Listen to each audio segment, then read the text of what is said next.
Hello guys, welcome back to Good Show Tips. In this video I'm going to talk about how to fix error code 9203 fail to download resources on Genshin Impact and how to fix this up. So let's get started. So first step is you just have to do a restart on your Android device when you're having this issue, which is the first one, and just try to open the game, and most probably if it's not working then you just have to go to the next one, which is you just have to tap on Play Store and you just have to search for Genshin Impact, and you just have to make sure that you have updated the game. So you'll be getting an update option, so you just have to update the game.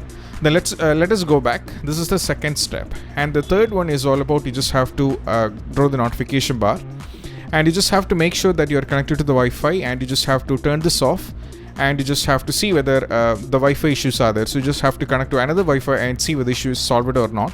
If you're using the mobile data, make sure that you're having enough amount of data on your PC, on your Android devices, so then it will be good to go. And also try by enabling and disabling the airplane mode on your notification bar. And these are some of the possible workarounds you have to try out, which we found on the Reddit, and I think this is going to help you guys out. So if you find this video helpful, don't forget to subscribe and click on the bell icon for more notification. See you soon in the next video. Peace out.